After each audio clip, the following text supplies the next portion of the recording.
acerca de la terapia con agentes biológicos en el contexto de la enfermedad inflamatoria intestinal.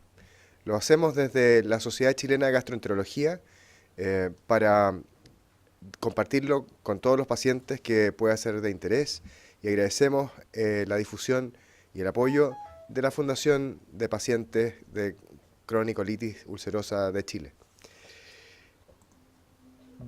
Ahí están los conflictos de interés que puedan estar consignados para esta charla. Los objetivos que queremos compartir con ustedes es clarificar algunos conceptos respecto a los fármacos biológicos. ¿Qué son los biológicos? Pronto ustedes empezarán a escuchar una palabra que se llama biosimilares. Es importante que tengan incorporado el concepto. ¿Cómo actúan estos medicamentos? ¿Cuáles son sus indicaciones?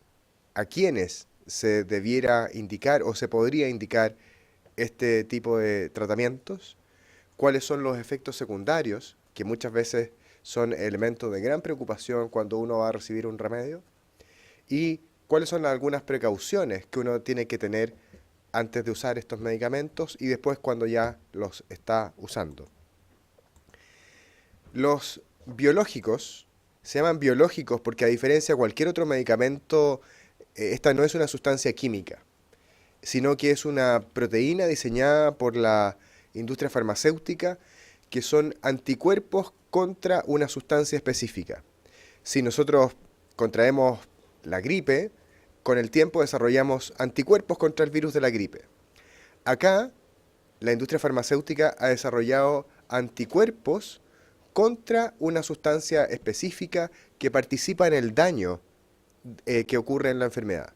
De modo que si esta sustancia la bloqueamos, logramos que la enfermedad se controle. Todos estos agentes biológicos tienen en su nombre, al final de él, tienen el término MAV, M-A-V, que es derivado del inglés anticuerpos monoclonales. Es decir, son un montón de anticuerpos todos idénticos contra esta sustancia.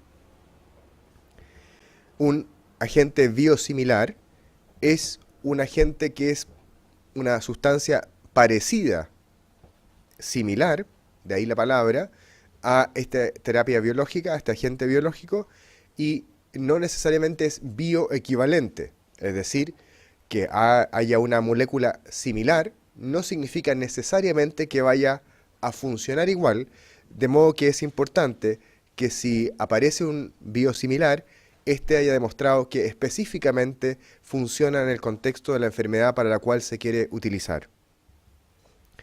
Hay cada vez más agentes biológicos. Aquí están los principales y las estructuras son más bien distintas. La mayor parte de los principales, los más antiguos y que tienen más tiempo en uso y que son también los más usados, funcionan bloqueando una sustancia que se llama el TNF-alfa. El TNF es una sustancia que está circulando en la sangre, en los tejidos, y es, por así decirlo en términos sencillos, el capitán de las defensas, que hace que las defensas actúen y, en el caso de la enfermedad inflamatoria, está en exceso. Y eso mantiene el daño, de modo que tiene sentido bloquear esta sustancia de modo de evitar el avance de la enfermedad. Hay algunos que se usan de manera subcutánea y hay algunos que se usan por vía intravenosa. ¿De acuerdo? Y las dosis, algunos se usan en dosis por kilo de peso y otros se usan en dosis más bien fijas. Y esto ha ido cambiando con el tiempo, puesto que hoy en día se sabe que más que la dosis importa el nivel en la sangre del fármaco y que ese nivel en la sangre es el que se asocia con mayor chance de responder o no. Estas sustancias, al ser algo ajeno al cuerpo, hace que cuando uno recibe el medicamento, el cuerpo con el tiempo empieza a reconocerlo y el sistema inmune dice, ¿y usted cómo se llama? Infliximab, por ejemplo, o adalimumab, y vengo a resolver un problema que hay en el intestino. Pero con el tiempo, El sistema inmune dice, no, si usted no pertenece acá, y lo empieza a sacar generando anticuerpos contra el medicamento. Y por eso muchas veces ocurre lo que llamamos pérdida de respuesta. Yo respondí muy bien al fármaco, estuve muy bien, la enfermedad se controló bien, pero con el tiempo empiezo a perder la respuesta. Y ese es un elemento que ocurre en un porcentaje de los pacientes que reciben estas terapias biológicas. Y esa es la razón, que el sistema inmune propio muchas veces reconoce como algo ajeno a este fármaco y empieza a sacarlo de circulación y con eso se pierde el efecto. ¿Cómo actúan? Eso es lo que hemos conversado recién, bloqueando sustancias que participan en la inflamación. Léase inflamación como el daño en el intestino. A eso le llamamos inflamación, daño, no distensión o hinchazón como alguien podría confundirlo. Ambos medicamentos se utilizan en el contexto de la enfermedad inflamatoria intestinal, tanto en la enfermedad de Crohn como en la colitis ulcerosa. Y las indicaciones, hoy en día, básicamente el concepto del tratamiento de la enfermedad inflamatoria es que debe apuntar a un objetivo. Y el objetivo es, en primer lugar, que los pacientes, las personas estén absolutamente bien, sin síntomas de la enfermedad, sin daño en la mucosa del colon e idealmente incluso sin daño a nivel de la biopsia. Es decir, que a nivel muy profundo la enfermedad esté totalmente controlada. En la enfermedad de Crohn, las principales utilidades de la terapia biológica, y esto es importante de saber, estos fármacos son usados desde el año 97, fue publicado el primer estudio por el doctor Targan.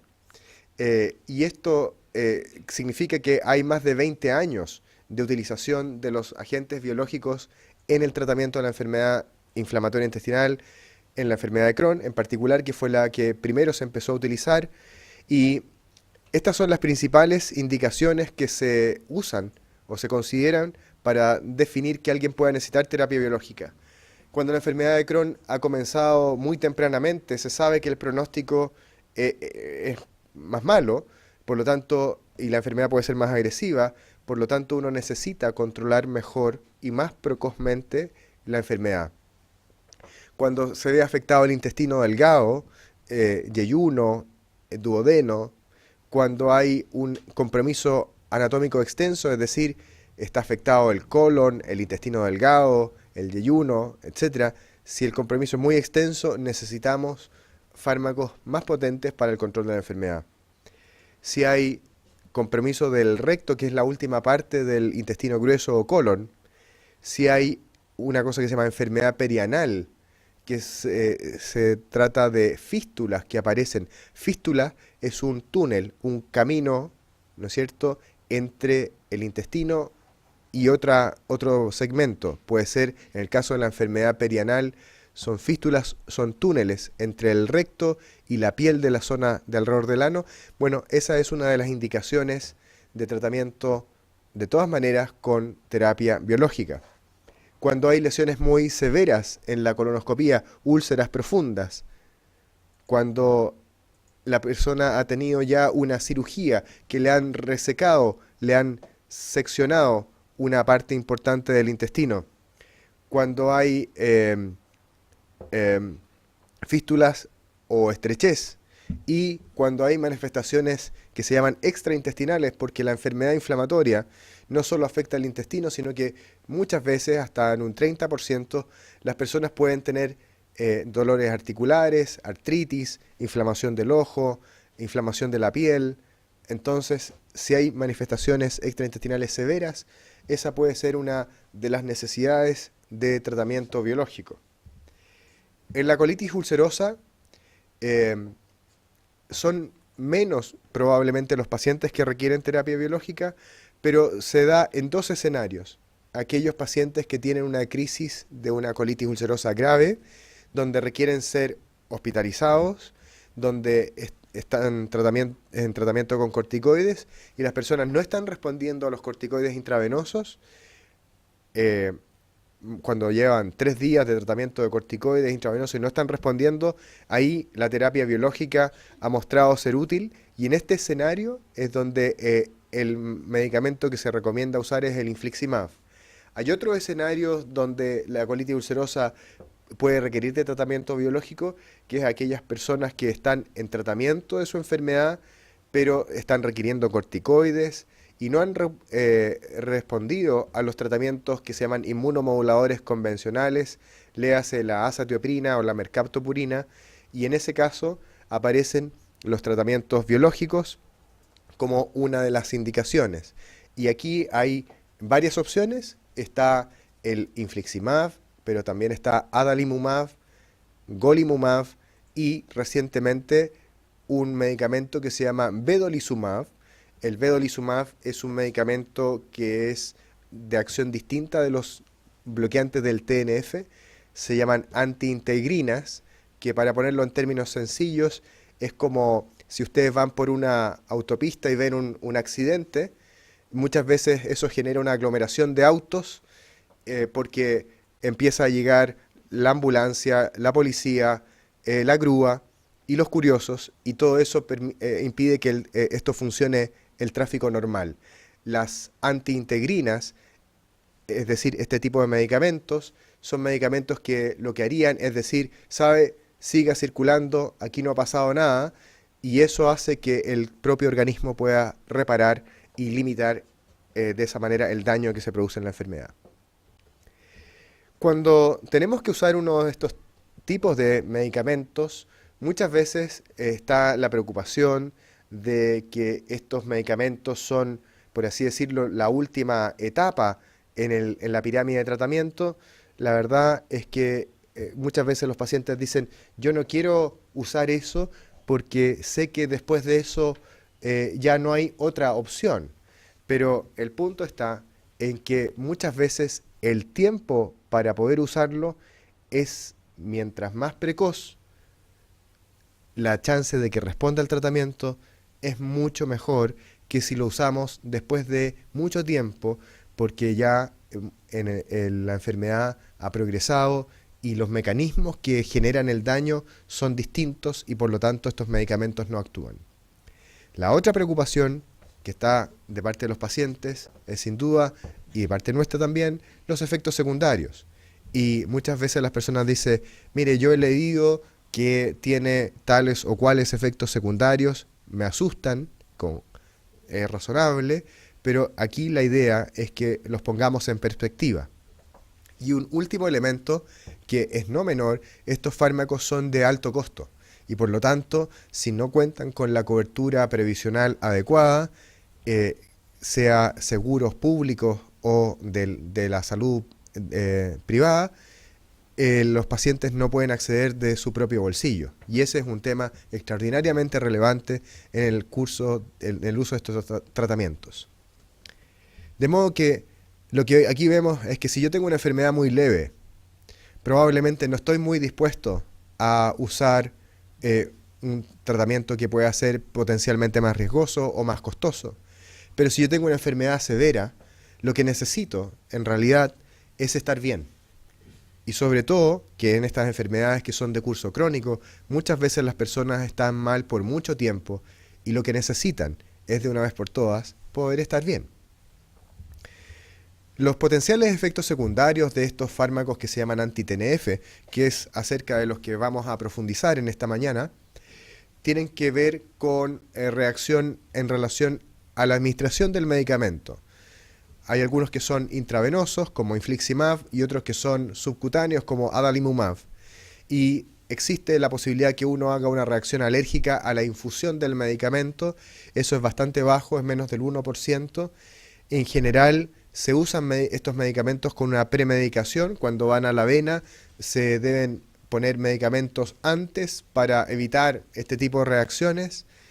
Eso hoy en día está siendo reevaluado en la literatura médica y probablemente cuando las personas llevan mucho tiempo con el medicamento, si este está bien tolerado, probablemente esa premedicación uno podría no necesitarla.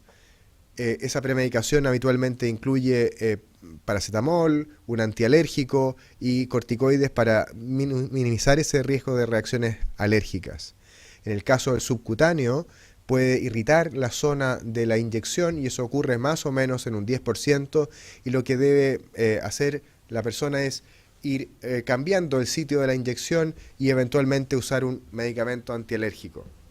Pero lo que más probablemente preocupa son los efectos secundarios asociados al bloquear esta sustancia que se llama el TNF, que vimos que juega un papel importante en el control del sistema inmune y que dice relación con dos riesgos fundamentales.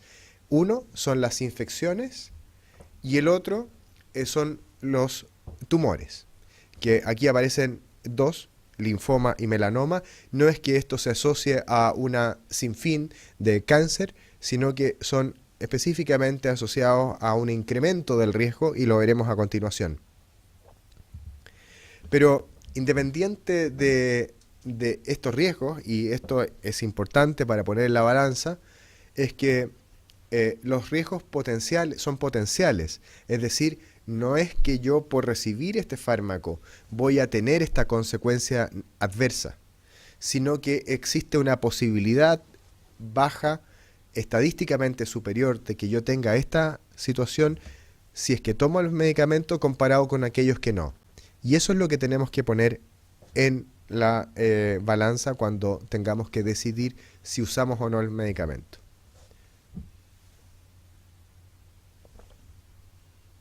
Sus preguntas las podemos contestar luego a través del chat de YouTube.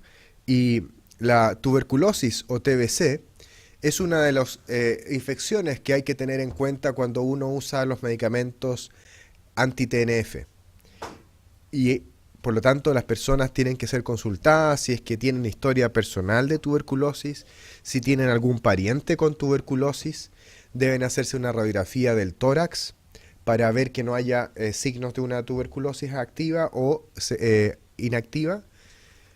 Se debe hacer un test que se llama PPD, que es un test que se hace en la piel, pero últimamente se ha cambiado por test que son en la sangre, como el cuantiferón, que tiene que hacerse previo al uso del fármaco, y en aquellos que ya están recibiendo los anti-TNF debieran hacerlo de manera anual para detectar la presencia de una tuberculosis latente, y si es positivo debe recibir un tratamiento para prevención de tuberculosis. Eso se hace en conjunto con el equipo de infectólogos, y a veces en conjunto con el infectólogo es preferible tratar preventivamente esa potencial tuberculosis antes de usar el biológico. Otras veces, cuando la situación clínica es muy compleja y las personas están muy enfermas, le damos terapia biológica y en conjunto partimos con un tratamiento para prevención del desarrollo de tuberculosis.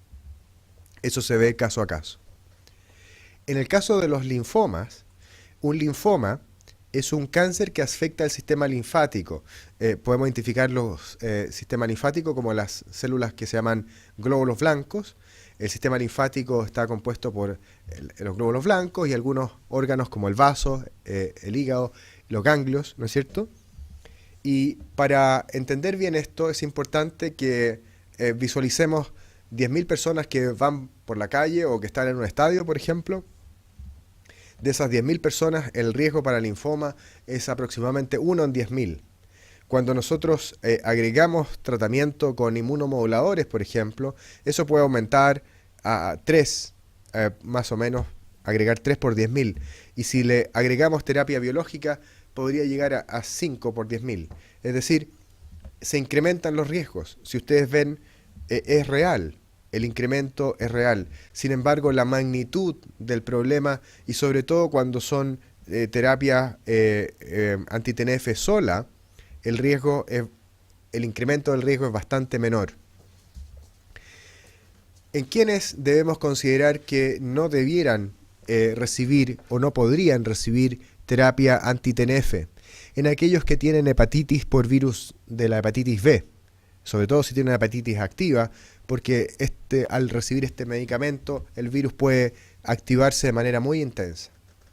En aquellas personas que tienen insuficiencia cardíaca avanzada, es decir, que están con necesidad de muchos medicamentos para que el corazón funcione bien, en enfermedades que se llaman desmielinizantes, son enfermedades neurológicas como la esclerosis múltiple, y en personas que hayan recibido una terapia biológica y hayan hecho una reacción anafiláctica, una reacción grave de alergia.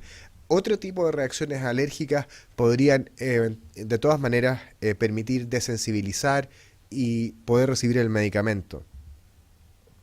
Pero hay algunas situaciones que van a hacer que temporalmente la persona no pueda recibir el tratamiento. Y aquí tenemos, por ejemplo, si hay un absceso, una infección que no está adecuadamente tratada. Y el caso más frecuente ocurre en personas que tienen enfermedad de Crohn, que tienen un absceso en la región de la zona del ano, perianal, y no pueden tener el recibir el tratamiento si es que no ha sido adecuadamente resuelto eso por el cirujano de colon. Aquellos que hayan recibido vacunas para virus vivos, veremos que las vacunas juegan un papel importante en la prevención de las infecciones. Las vacunas para virus vivos no pueden haber sido recibidas en las semanas previas al uso de estos medicamentos, ni tampoco pueden recibirse si es que la persona ya está bajo terapia biológica, porque el virus puede activarse y actuar como un agente infeccioso. En aquellos pacientes que tienen algún tipo de cáncer y que este cáncer no está controlado adecuadamente y que el oncólogo no da el pase para que la persona pueda recibirlo. Si alguien tuvo algún tipo de tumor o cáncer y este ya está resuelto, está controlado, las personas podrían recibir la terapia biológica. En aquellos pacientes que tuvieron un melanoma o tienen un melanoma, no es una buena idea que reciban terapia biológica y requieren el pase del oncólogo también. Si alguien tiene una infección por el virus de inmunodeficiencia humana, el virus del SIDA, el HIV o VIH, y que no está siendo adecuadamente tratado y que no está controlado, también es una exclusión temporal, pero si las personas están en un tratamiento y su enfermedad está bien controlada y el infectólogo da el pase, no hay ningún inconveniente y pueden recibir este tratamiento biológico. Si la persona tiene una enfermedad psiquiátrica que no tiene una red de apoyo, porque estos medicamentos requieren este apoyo y por lo tanto requieren que el psiquiatra diga no, sí, la persona está bien y va a poder seguir recibiendo el tratamiento sin inconvenientes. Y en aquellos que tengan una tuberculosis activa o latente, lo comentamos hace unos minutos. Por lo tanto, ¿qué cosas debería uno considerar en los pacientes que son candidatos a terapia biológica? Y aquí pongo también los inmunomoduladores, léase acetoprina, mercaptopurina o metotrexato, que muchas veces se usan en conjunto o a veces lo están usando antes de o en vez de la terapia biológica. Es descartar infecciones. Descartar antes del uso la tuberculosis, la hepatitis B, la hepatitis C, el HIV. Vacunarse. En los que tienen niños saben que los pediatras recomiendan vacunas, sin embargo, estas también son un elemento muy importante en los adultos que van a recibir este tipo de tratamientos porque pueden prevenir el desarrollo de una infección que pueda complicar neumonía, hemófilos influenza, virus de hepatitis, el virus papiloma, el herpes zóster, la influenza. El virus de la influenza debe vacunarse de manera anual contra el virus porque este va cambiando año a año y esto es estacional. Las personas no tienen que tener antecedentes de esclerosis múltiple y no tienen que tener evidencias de una infección que está no controlada. Aquí una lista, ¿no es cierto?, de lo que las personas podrían chequear si es que están recibiendo terapia biológica, si es que están cumpliendo esto, es importante. La vacuna contra la influenza anual y otras vacunas que según sean indicadas. La protección del sol En esta época, en el hemisferio sur, tenemos mucho sol y por lo tanto es importante la protección solar todo el año, y esto debe ser con factor de protección solar 50 o superior, y tener una evaluación por el dermatólogo anual, ir al dermatólogo y decir, mire, yo estoy bajo terapia biológica, yo sé que esto puede incrementar levemente el riesgo de tumores de la piel, para que sea revisado exhaustivamente y quedar tranquilos de que no hay una lesión de ese tipo. La suspensión del tabaco, y en esto es particularmente sensible para la enfermedad de Crohn, porque la eficacia de la terapia biológica cae significativamente en aquellas personas que fuman. La razón es que el cigarrillo impide los mecanismos de reparación propios del cuerpo. Muchas personas, y esto lo saben más o menos por cultura general, cuando se van a operar de cualquier cirugía, le dice deje un mes antes de fumar para no empeorar la cicatrización. Bueno, en la enfermedad inflamatoria intestinal, el tabaco limita los mecanismos de reparación y hace que la eficacia de los agentes biológicos sea mucho menor. Y estar atentos, informar a su médico ante la presencia de una reacción alérgica y controlarse periódicamente con exámenes de sangre para chequear que no hay elementos sospechosos ahí de ninguna anormalidad. Es importante, para terminar, que discuta con su médico los riesgos y los beneficios de este tratamiento, que en conjunto fije los objetivos que tiene el tratamiento, y en general, como líneas generales, recordar que los objetivos es, en primer lugar, mejorar la calidad de vida, aliviar los síntomas no parcialmente, sino que por completo, tener una mucosa del intestino, colon, intestino delgado, sana, e idealmente incluso que la biopsia muestre que la enfermedad está inactiva. Mantenerse bajo control y un seguimiento importante, y aquí el mensaje más importante es que los corticoides no son una opción para hacer tratamientos que sean mantenidos o repetidos en el tiempo. Si tiene más de un curso de corticoides en el año, probablemente su tratamiento no está siendo efectivo y requiere algún tipo de ajuste.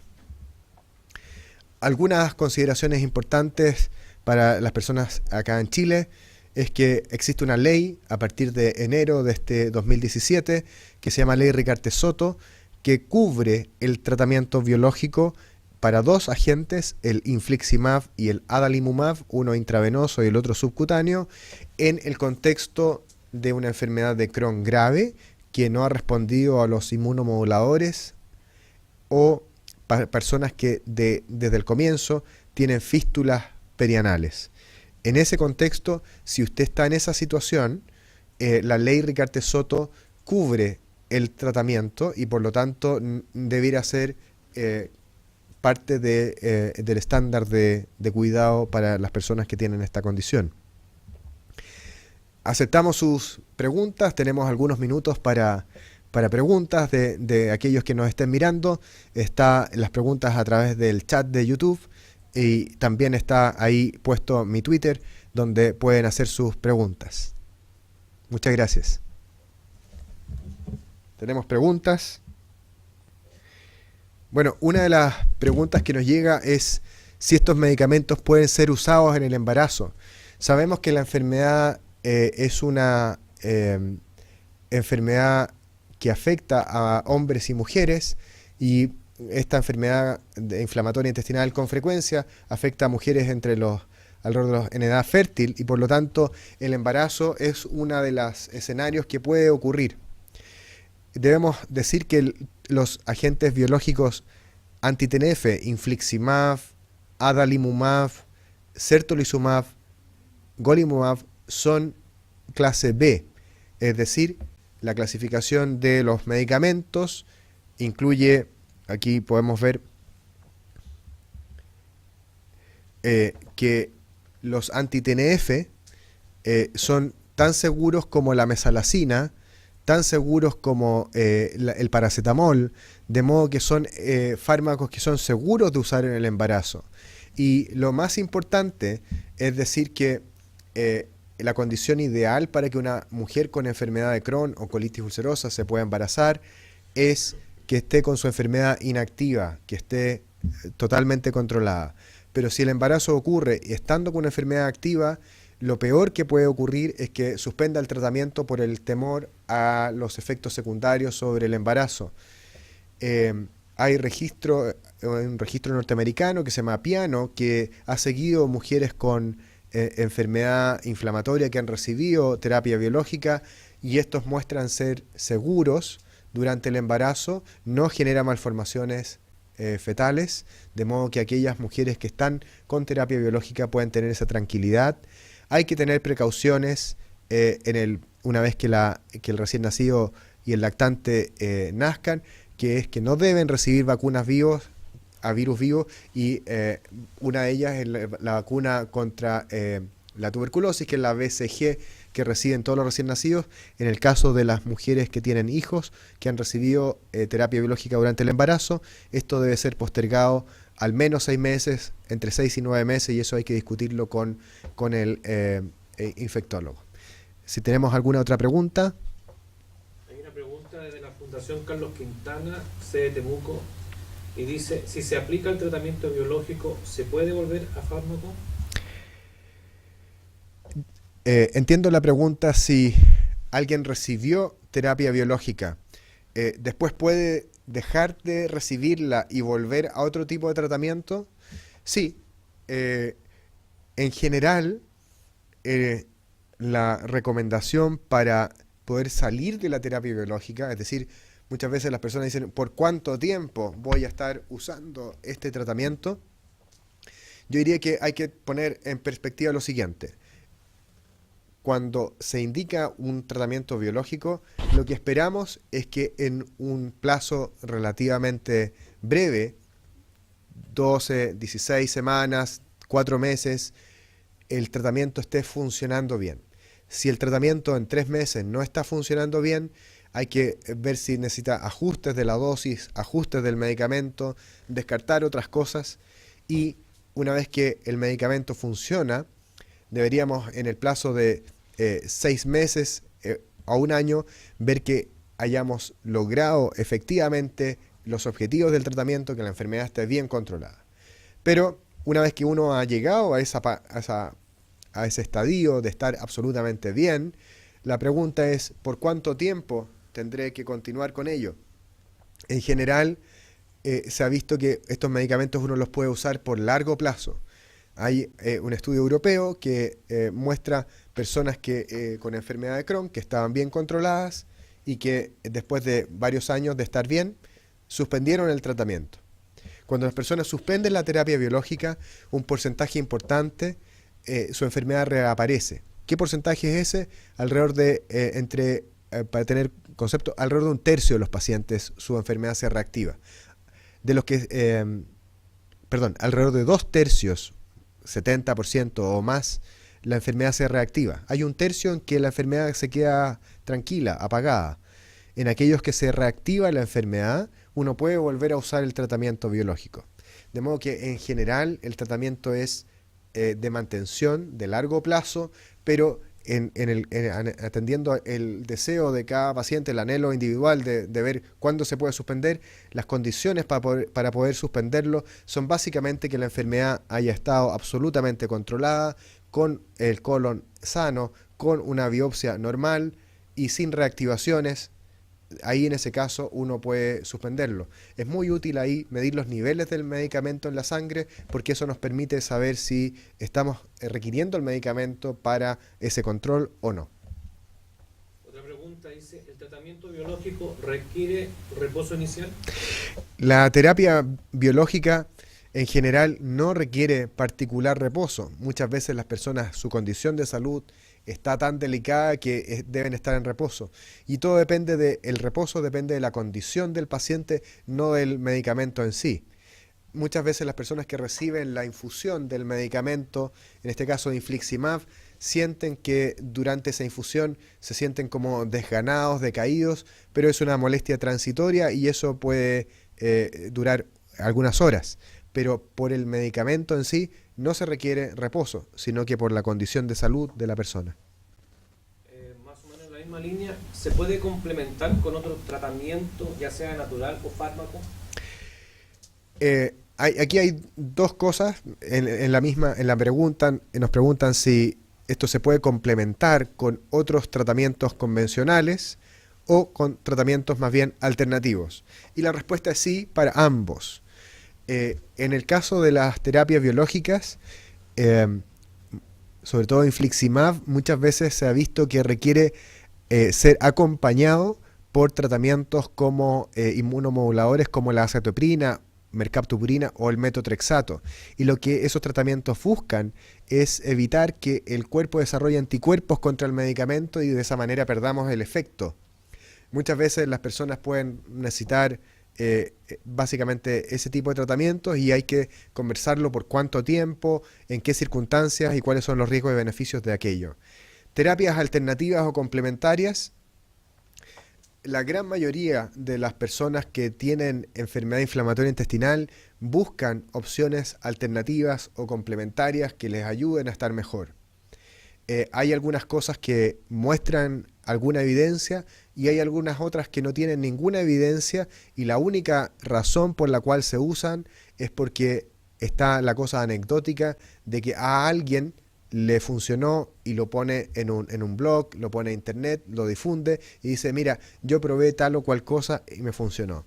Yo los insto a conversar esto con sus médicos, conversar, decirle, doctor, yo quisiera usar esto como alternativa o complementaria. En nuestro centro hicimos un estudio, alrededor del 85% de las personas usan o han usado terapia alternativa o complementaria, de modo que muchas veces los pacientes simplemente lo usan pero no lo comentan con su médico y es importante discutirlo para ver cuáles cosas pueden tener algún beneficio y cuáles no, pero si alguna es más bien perjudicial, en ese caso se recomienda evitar. Y si el tratamiento alternativo complementario hace que nosotros abandonemos el tratamiento estándar que tiene demostrada eficacia, en ese caso tampoco es una buena idea. Una situación de un paciente dice, tenemos una paciente que las 2 primeras dosis se sintió bien, pero la tercera estuvo muy mal. ¿A qué se debe eso? Cuando uno está en la fase de inducción, es decir, aquella fase donde estamos usando el medicamento por primera vez para lograr la respuesta, se llama inducción. En el caso de específicamente del infliximab son las 3 primeras dosis y en el caso de adalimumab son las inyecciones primarias, las del primer mes. Las personas podemos evaluar que tengan adecuada respuesta. En el caso específico nos consultan si alguien que se sintió muy bien las 2 primeras veces y la tercera vez no se sintió bien.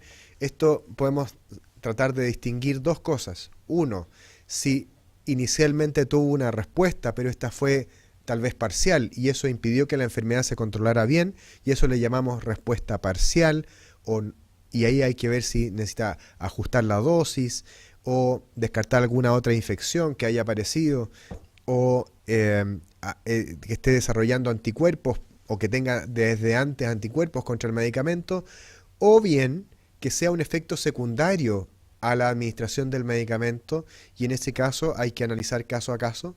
Pueden ser esos 2 escenarios. Uno, que su tratamiento no esté funcionando porque tuvo una respuesta parcial y necesitamos ajustes, o bien que haya desarrollado algún efecto secundario al medicamento y en ese caso tenemos que ver cuáles son las opciones. Otra pregunta desde la Fundación de C de La Serena dice, ¿cuál necesarios son los tratamientos biológicos para la colitis ulcerosa? En la colitis ulcerosa, que es una enfermedad que afecta el colon, que genera bastante molestias, sangrado, urgencia, molestias intestinales. Estas son fundamentalmente las indicaciones. Son 2 escenarios. Uno, el paciente que tiene una crisis grave, que cae al hospital y que requiere corticoides intravenosos, ese paciente puede ser beneficiado por terapia biológica. 2, aquellos pacientes que tienen una colitis ulcerosa y que están sin respuesta a mesalazina, sin respuesta a agentes como la acetoprina o la mercaptopurina y que están requiriendo para estar bien corticoides. Ese tipo de pacientes sí puede beneficiarse y tiene indicación de terapia biológica.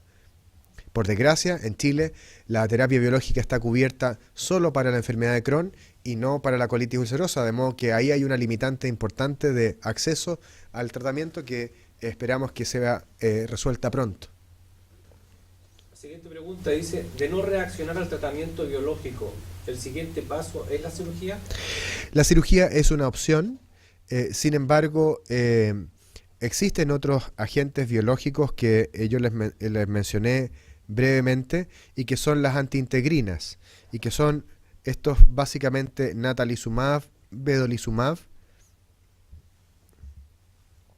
que son agentes que se usan cuando la terapia biológica no ha funcionado. En el caso de la enfermedad de Crohn, natalizumab y vedolizumab están aprobados. En el caso de la colitis ulcerosa, vedolizumab es una opción. En el caso del ustekinumab también es una opción en las personas que tienen enfermedad de Crohn, pero sin duda que la cirugía es una herramienta útil y que está bien indicada y que muestra, hecha por cirujanos que tienen adecuada experiencia, muy buenos resultados. Esta pregunta dice, en Temuco tenemos dos tratamientos, infliximab y Humira. ¿Alguno es mejor que el otro o tiene más contraindicaciones? En el caso de los agentes biológicos, y en esto le pido que miren estos dos primeros acá, ambos, infliximab y adalimumab, son en la enfermedad de Crohn similares de eficacia. Uno es por vía subcutánea y el otro es por vía intravenosa. En general, hay buena evidencia para la enfermedad de Crohn de que ambos son igualmente eficaces. En la colitis ulcerosa, el infliximab parece ser superior al adalimumab y por eso que en la condición de una crisis grave de colitis ulcerosa se usan igual. La preferencia ahí más bien depende del escenario clínico. Si hay una enfermedad de Crohn con compromiso perianal, en el mundo en general se usa más el infliximab. Sin embargo, hay estudios recientes que muestran que adalimumab también podría ser igualmente efectivo en enfermedad perianal. Constanza Norambuena nos pregunta, en caso de querer ser madre, ¿cuánto tiempo antes se debe suspender la terapia biológica y si se necesita previa preparación? Ok, la pregunta de Constanza es muy útil y la agradecemos. La terapia biológica, en caso de una mujer que está recibiendo terapia biológica, no debiera ser suspendida, porque le mostraba yo que es absolutamente segura de usar durante el embarazo. Y lo que uno hace es que si la mujer está bien, la paciente está bien durante el tratamiento, evita simplemente las dosis que se reciben en las últimas 8 semanas del embarazo. Las últimas 8 semanas del embarazo, desde la semana 30, 32 en adelante, en el caso del infliximab y adalimumab, pasa a través de la placenta, pasa al recién nacido y por lo tanto uno evita que en esas últimas dosis, pero no debiera ser suspendido durante el embarazo. Y si la condición de la mamá es que está bastante enferma, no se suspende para nada, ni siquiera en las últimas semanas del embarazo. ¿Qué pasa si se interrumpe el tratamiento biológico? ¿Hay algún riesgo?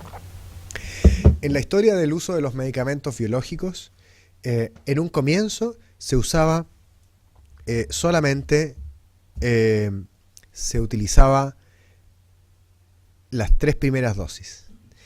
Y cuando se usaban las 3 primeras dosis, las personas decían, doctor, estoy fantástico, ya me mejoré. Pero a los 4 o 6 meses, de nuevo estaba enfermo. Y entonces se hicieron estudios que mostraron que el uso episódico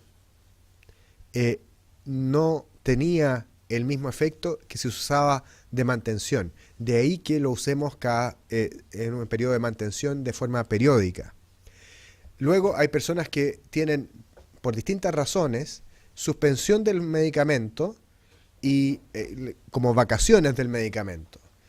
Y esto no es una buena idea porque el cuerpo en ese tiempo tiene la capacidad de haber formado anticuerpos contra el medicamento y la siguiente vez que lo reintroduzca, porque con altísima probabilidad la enfermedad se va a reactivar por haberlo suspendido, la siguiente vez que lo reintroduzca, la eficacia puede ser menor por la presencia de anticuerpos y puede desarrollar reacciones alérgicas al medicamento. Así que no es una buena idea.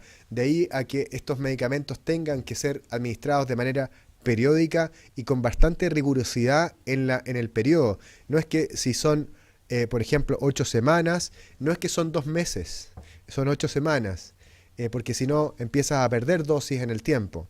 El subcutáneo, que es cada 2 semanas, adalimumab es cada 2 semanas, no es cada 15 días. De modo que hay que ser riguroso porque eso es lo que los estudios han mostrado de mayor eficacia y seguridad. ¿Un paciente con tuberculosis inactiva puede usar terapia biológica? Sí, yo lo decía, alguien que tiene una tuberculosis que está inactiva, si ha tenido una evaluación por el infectólogo y está recibiendo o ha recibido el tratamiento con un medicamento para prevención de la reactivación que se llama isoniazida, si ese medicamento lo ha recibido o lo está recibiendo, puede recibir terapia biológica. No es una contraindicación. Y tenemos espacio para 2 preguntas más.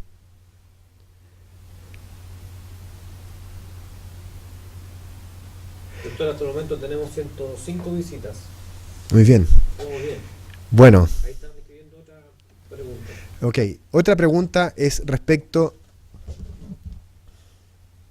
veamos, la piel. ¿Qué pasa si la persona puede tener un melanoma? Dicen, bueno, el melanoma ¿cuánto es el riesgo? Hay un incremento del riesgo de desarrollo de melanoma con este tipo de medicamentos, de modo que es fundamental aquello que siempre aparece en los noticiarios en la época de verano: use bloqueador solar, evite la exposición al sol. Aquí esto es una cosa que uno debería hacer como norma en aquellas personas que tienen uso de terapia biológica. La protección del sol debiera ser una cosa permanente y la revisión por el dermatólogo todos los años es una cosa que ayudaría a la prevención y detección precoz del desarrollo de algún tipo de tumor de la piel.